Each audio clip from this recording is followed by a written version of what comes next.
Hi, I am Laura. This is Abram. Hi.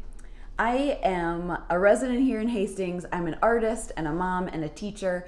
So when HPAC asked me to make a video of some of the ways that I use art and that I create art, I was really excited. As a mom, it's really important for me to enjoy that time with my kids. And one of the things that's most important is for me to understand how they're feeling about certain things, how some feelings take shape in their minds. And art has become a really important way to do that. So today, we're actually going to use color and line to express emotion. Later on, we're going to put some of those things together to create calligraphy too, because my business, LoLo Lettering, is calligraphy. We'll get to that in the second half. So, in this first part, we're going to think of an emotion and we're going to draw it using color and line. The first one that we're going to do is going to be loved. Now, throughout all of this video, all you need is paper, and I take my 8.5 by 11 sheets and cut them in half so that I have just an easy size to work with. I find that if I have a really big piece of paper, I feel like I have to fill the whole thing, but if it's smaller, then I can just do smaller pieces of art. So, get markers. Any regular marker will do, though the fat ones are really great for having some skinny lines and some thick lines. Let's draw the word loved.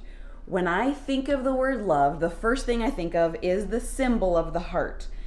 And it's not just one heart, but it's kind of a coming together of a couple hearts. I'm gonna bring one more heart in here as like a big hug. And I feel like being loved lets me grow too. It lets me be myself and express myself. So I'm going to put a little bit of green in there as kind of an expression of fresh, myself, growth. That is what it feels like to me to feel loved. What does it feel like to you? Maybe it's more of a line than a shape. Maybe it's a section of color. But as we go through all of these emotions, you get to pick what that looks like for you. So that was my loved. If I was to think of a totally different emotion would be sad. When I'm sad, there's almost a little more of it feels smaller. It feels, kind of reminds me of tears. So sad to me might just be little red dots down the page. Maybe there's kind of a place of resting and I'm thinking, and then I kind of go, I'm on a path. I'm in my head. I'm overthinking things. That to me is sad. Mine is rain. Can I see it? That's what you think Storm of cloud. for sad. Like the cloud is crying, like you are crying. That's sad. One that is related, I'm going to add it to the same one, is scared. When I'm scared, I might be going into something and I think it's going well, but then something stops me and I get scared. I stop. I look around and I sometimes I almost try to back up, like, ooh, I didn't do it, and I start to spiral. I get in my own head and I'm scared, and then I have to find these little steps to get back out of being scared and go on my way again. That wave of feeling scared can feel overwhelming to me, and then I need to find a way to get back out. I put lightning on Did my you cloud. add lightning? Lightning is an extreme bright thing. Certainly being scared is that flash. That's cool. Look how different these are. Those are totally different. Sad and scared can look totally different to two different people. That was great. The next one is surprised. I'm trying to think of what color I think of when I think of surprised. I think of blue and orange. What color do you think of? I think of bright green. Bright green. Okay, so we're going to draw our pictures of surprised. If you want to get out some stuff and do this before me, that would be amazing. I want to see your ideas for surprised. By the way, I'm on Instagram and Facebook, and if you would send me some of your pictures, that would be amazing. Show me your pictures of your emotions. For surprised, I feel movement. What about you? I'm going to do a big movement and a pow. And then there's this surprised piece at the end. I'm going to add a little blue, like I said, because surprise, I can't keep surprised off my face. When I'm surprised, you can see it on my face. You can see it in my eyes. It's bright and it's bold. This is my picture of surprised. I'm just going along, doing my thing, and pow! There it is. Here's mine. You also did kind of firework kind of shapes. I like these exclamation marks, or are they lines and dots? What are those? Oh, like a wow kind of idea. Good. Nice. Totally different than surprised is relaxed. Relaxed. What do you think of? I'm using yellow. Yellow. Sunny skies. Sunny skies make you feel relaxed. I'm going to use pink. That's a calming color to me. It is a pretty color to me, just pleasant. So if I was relaxed, there wouldn't be any sharp corners in mine. It would be more of a free flowing shape. And if I was relaxed, I would be totally okay with how I felt inside. I'm not worried about anything. And so I'm filling in this pink, flat but curvy, pleasant shape. And this is how I would draw relaxed. It's almost like floating on the ocean. You're just relaxed. That's my picture of relaxed. Did you do something totally different? I kind of like a wavy line with little bumps. Little designs in it. Nice. It kind of reminds me of a tunnel of some kind. You're just like going through, pleasant in your exploration. Would annoyed look different to you than relaxed? If you were annoyed, what image does that bring to your head? Red. All right. I'm going to choose brown. Annoyed is like mud, like, do you want to, well, first tell me why you're picking red and blue and black. Usually when I'm annoyed, it's like pretty mad. I Oh, think that's what, combination. yeah, combination. And mad looks like red and black to you. Almost like the blood getting to your brain and driving you crazy.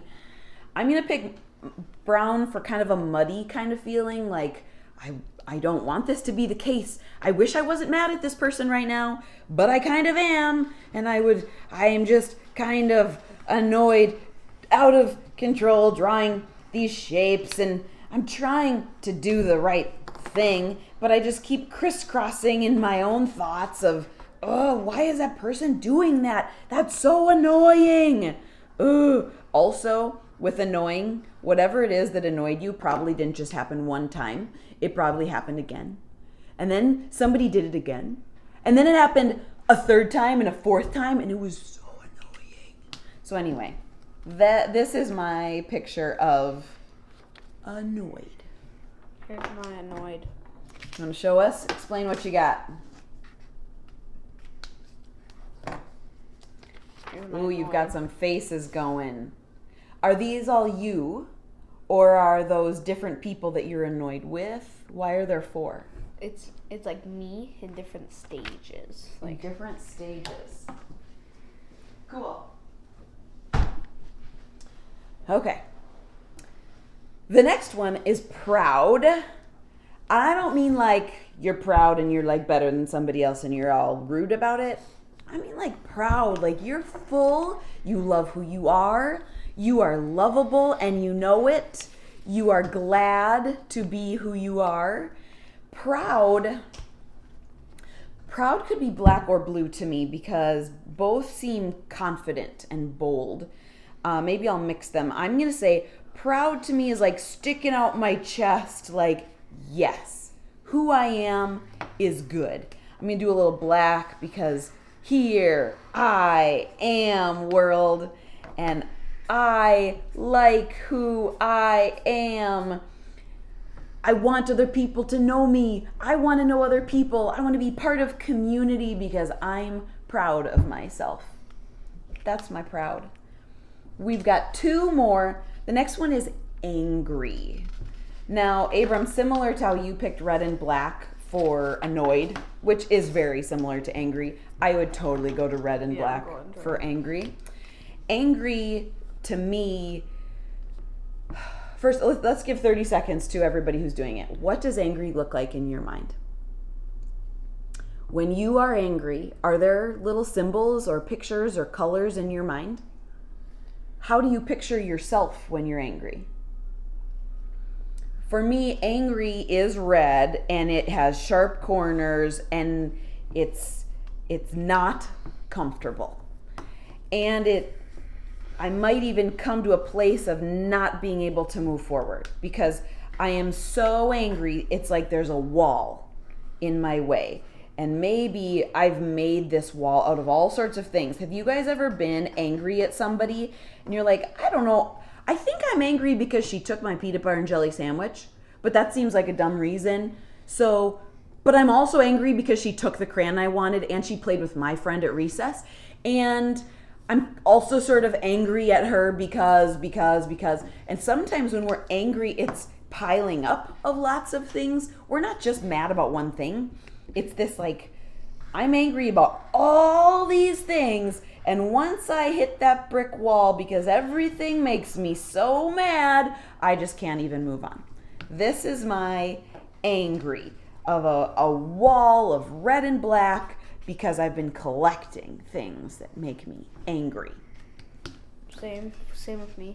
Yeah? I did like, I'm mad, and there's a lot of those things. Like, I'm mad about this, and this, and this, and this, and this, and this. And then here are like my mad symbols. Your mad symbols. They're pokey, they're uncomfortable, they're harsh, they kind of look like teeth. Yeah. The last one we're going to do is happy. I think happy looks like whatever. Happy to me is a picture of myself in who I really want to be. If I'm happy, I'm fully myself. I'm not trying to change for other people. I'm enjoying my situation. I'm enjoying my life. So I'm going to pick my 3 favorite colors. I'm going to pick orange, pink, and yellow. I'm going to pick green and yellow. Green and yellow. Funny that we both picked yellow for happy. Do you think that's because of yellow smiley faces? Have we been taught that happy is yellow? Maybe. Okay, so when I'm happy, I kind of feel like a dog with like a jump in their step, or like a deer. I'm just like, I'm jumping through life and it's beautiful. So here's my yellow jumps. And I'm moving forward, I'm moving up. It's like I have a focus on the future. I'm happy. But I also am present. I'm paying attention to what is going on all along the way. What is here is beautiful, and I'm going to enjoy those little moments too. So there's my little dots that say I am also being very present. And then the pink just feels like the air, the smell of flowers, the hugs from people. Pink from me is another flyaway kind of experience. That movement. How else do I want to make this move? I'm going to put some little lines along the way because these are like the nature of humanity, of I am who I am. I'm happy I'm here. I'm happy I'm with you. Mine is like when I'm really, really happy, like I usually get like wrinkles under my eyes. So I have like the little... Do your eyes get little and your wrinkles come out? Yeah. I love it. There they are. And then I have my scale of check marks and they get bigger and bigger. Oh, if you're happy, that happiness grows. Mm-hmm. Interesting. Okay. Well, folks, those are the ones we're going to do together. You could get any list of emotions online and draw as many as you want to. You know all those posters that have all the smiley faces and the emotion underneath? I wonder if you took one of those posters, you took those words, and you made a line and color drawing for each of those emotions. Which ones would be similar and which ones would be different? And I promise you that your friends and family would love to hear about why you chose what you chose. It's like a picture inside of ourselves when we get to know, what does that feel like to you? And to go one step further, maybe share a story or a time when you felt that way. You know, maybe your experience of like, this is pink and yellow to me because I remember I was happy when I was outside and there were wildflowers and I was playing soccer with my friends. It smelled good. I was running. I was with my friends. Whatever that is, those experiences, saying them out loud, can help you remember and make you happy, and can help somebody else understand you. Or you could look at emojis and like think of what Go through the emojis. Emotion that is, and then write and then just write lines for that. That's such a great idea. It might be easier to find a phone and emojis even than a list of emotions. Well, I found a list of emotions and I did a few other drawings. So I wanted to show you, this was calm to me. Calm was a light blue with the dots kind of rolling along on the waves. This was curious. I was growing. Each step is a little bit different. My ideas sort of start to change. When I'm curious and learning, my ideas do change along the way. This one was thankful. Kind of looks like flowers and Thanksgiving to me, I guess. It makes me think of Thanksgiving. Yeah. These circles represented the people that I was with or the people that I was thankful for. And then thankful was just kind of an area of growth or, of nature. This was silly. I used several different colors, lots of different lines, lots of designs. That was silly. And satisfied.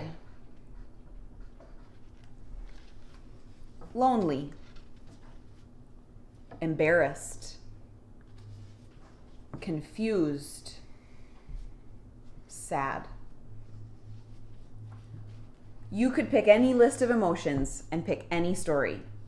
So the next piece of what we're going to do is a little bit more what I do in my business. So my name is Laura. My nickname in middle school was Lolo. So I named my calligraphy business LoLo Lettering. I want to show you a couple of the pieces that I did recently just to show you what I mean. So this is lettering. This is calligraphy. This is taking cursive letters and putting them together in a way that is pretty to the eye. It's not just a computer printout, but a paintbrush that flowed over the page to create beauty. Another one I have is this one.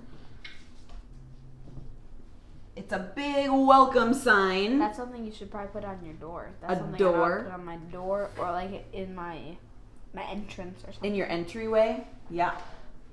So the thing I wanted to point out about this painting is that there are some thick lines and some thin lines. I know some thick lines here. Yes. Here. So these letters are all made up of thick and thin lines. So this is a very thin line, and then it's thick, thin, thick, thin, thick. We're going to practice the brush strokes with markers and pencil, or markers and paper again, to create these letters. All letters are made up of the brush strokes that I'm going to teach you.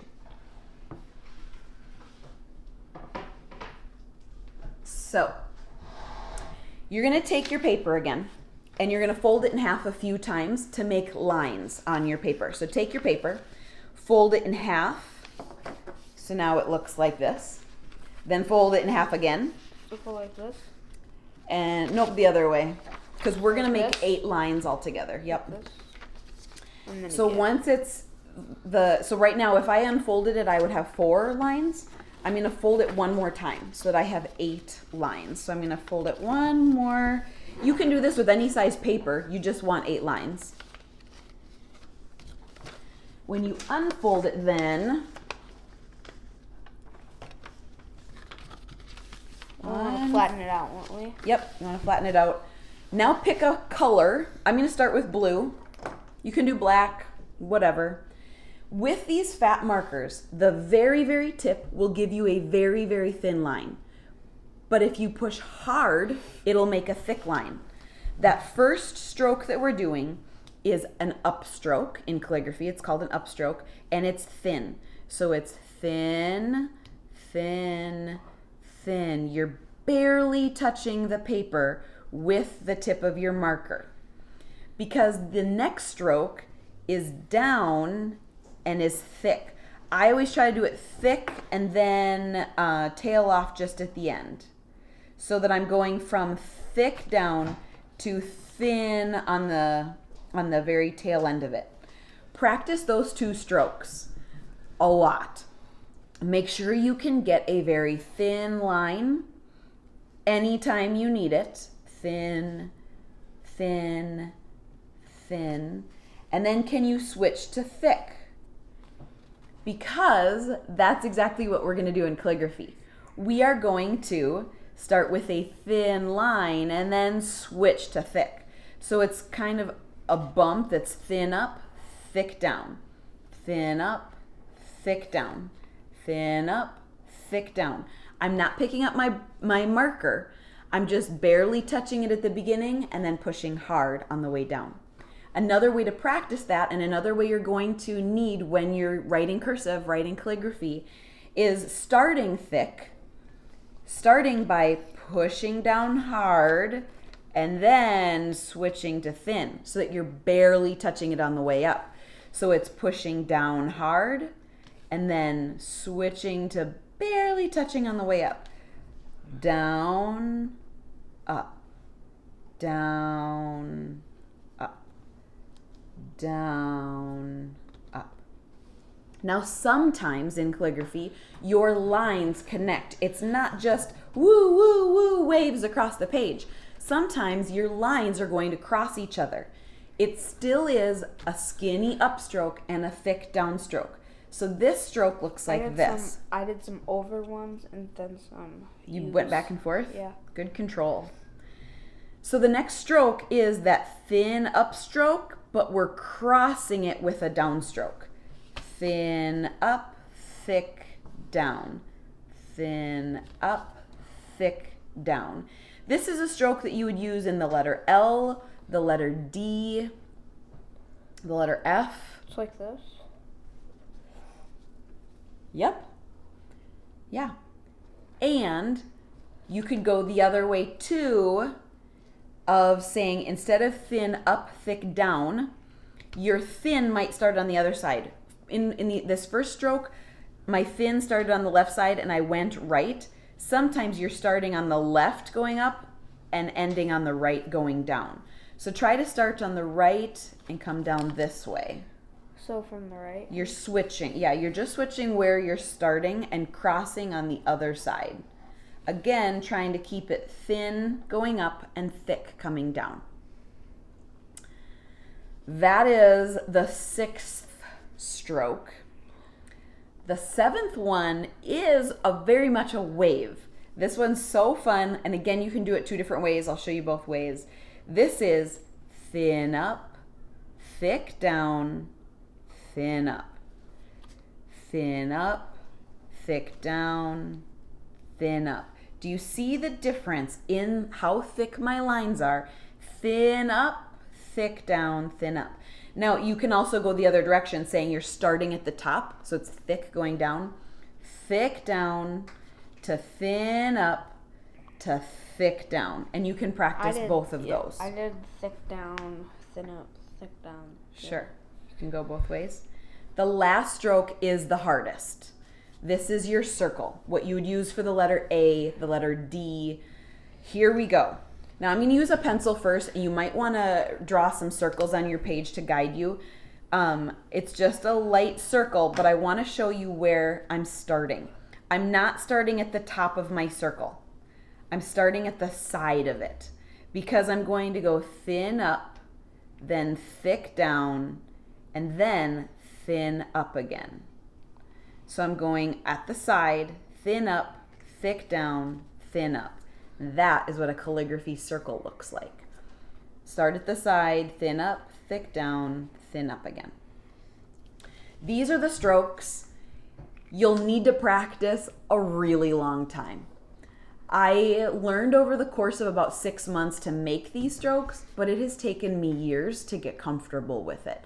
And now I can make every single design look pretty similar because my circles are all pretty similar. But it's called motor memory. muscle memory. You're doing the same shape again and again until it's consistent. Okay, I'm going to write this in calligraphy, and then I'm going to show you how it was created out of these shapes. So my sentence is, I am an, do you know what word I'm going to do last? Art. What word am I going to do? Arty. Artist. Oh, artist. I am an artist. There it is. I am an artist. I want to show you these different strokes. So an upstroke here, I'm going to show you an example of an upstroke. This is an example of an upstroke. It's the skinny stroke that goes up. An example of the downstroke then is the rest of this R. This is the thicker part. This is where I'm starting at the top, making it thick on the way down. Same thing with my T. This is a thin line up and then a thick line down. Where do I see this shape of going thin up and then thick down, like a bump? Well, I see it here in my M. I have a thin line up and then a thick line down. A thin line up and a thick line down. A thin, same thing, right? Thin up, thick down. Thin up, thick down. Great. Do we see any areas where it's crossing itself? Certainly the letter I goes thin up and thick down. We started on the right side and ended on the left. Same thing over here, but we're going the other way. We're starting on the left side, crossing and coming down on the right side. So these are just examples of how you put these brush strokes together to make words. I like how you use the different colors on it. I think that looks really cool. Maybe I should start doing more calligraphy in multiple colors. I love color. All right. So I wanted to show you my process for doing this with a paintbrush. These materials are all really cheap at Walmart. You can paint with acrylic paint on so many different things. You can do ornaments, you could do boards, you can do mugs, you can do ceramic things. This acrylic paint goes on anything. And it's 50 cents for a bottle. These paint brushes, I use pretty skinny paint brushes for my painting. And you can get all sorts of different sizes at Walmart, Michael's, Target, wherever. I don't use really expensive brushes. I tend to use them for about a year or two, and then I get new brushes as they start to splay. Splay means the bristles are spreading out too much. So this is my process for when I paint something with calligraphy. I take whatever the object is. This is just a board that I got at Menards. Then I cut it and sanded it and painted it and let it dry.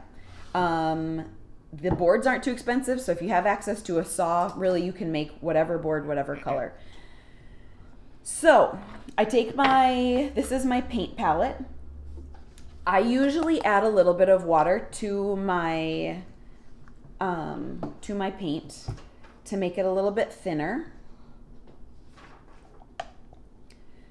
I put so in order to make the design on my board, I wrote my design on paper first. Then I put chalk on the back. I laid it down on the board, and then I traced it with, I usually use a pencil to trace on top. So what I would mean by that is if I write this in pencil, I turn it over, I put chalk on the back, then I lay it down on my board, and as I push onto the board, it pushes the chalk into my board so that I know where I want to paint. This is my handwriting. It wasn't made by a computer, but it does show me exactly where I want to be so that I don't run out of space at the end of my word on my board. All right, I'm going to take a paintbrush now, stir this water into my paint, make it a little bit thinner. I did the first two words, so my board here says be the change. Be the were really tiny, and I'm going to make them really tiny. With my print like this, I usually I do the first stroke a little bit wider. So I'm going to do those strokes like that. And then I'm going to take a really skinny brush to do the lines that come out of it. Abram, would you do me a favor? Would you go downstairs and get me another board that looks like this? I'm going to rest my hand on it as I do this second word. So I'm going to make this really, really skinny. This is where I'm using my skinny brush strokes so that just the word looks cool. Like I said, we use line to make design.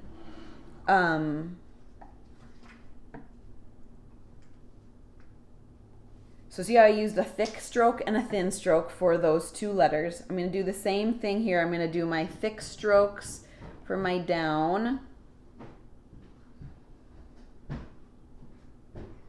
There's those thick strokes there. Like I said, I thin out my paint so that it moves a little bit better on the brush. Thanks, hon. Yeah. I like to have somewhere to rest my hand. It's hard I shake, and most people shake if they have to hold their hand up too long. So having another board here really helps me keep my hand steady. All right, so we're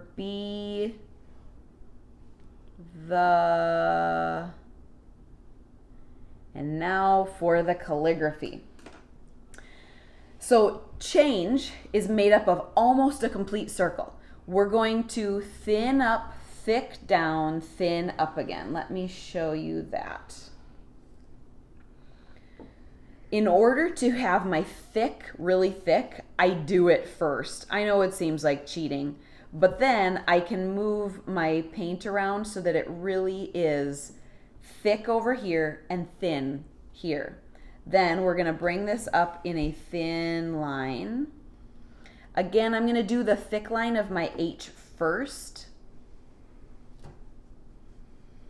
Then I'm just going to use the tip of my brush so that it's really thin as I do the line that crosses it. Again, see my thick line and my thin line. This is the thin up and thick down. This A is the circle shape. Stopped. I just kind of lift my brush and end it wherever it ends. So with most of calligraphy, does it stop? So a lot of cursive is connected all the way through, but when we're trying to make it extra pretty, it's called flourishing. The designs here, or I'm going to do the same thing over here, those extra designs, they kind of lead your eye in just a way that's pleasing. So you're like, oh, that's pretty. I kind of like how that moves. I like how it fills the space. If I didn't bring this H down, it would be flat across this whole thing. Yeah. I think that it looks better to have a little bit above, a little bit below. Yeah, and we're going to have that lower shape right there too. So here's another circle. I've got my thicker down stroke, thin up, and I'm going to do this thin line by connecting it.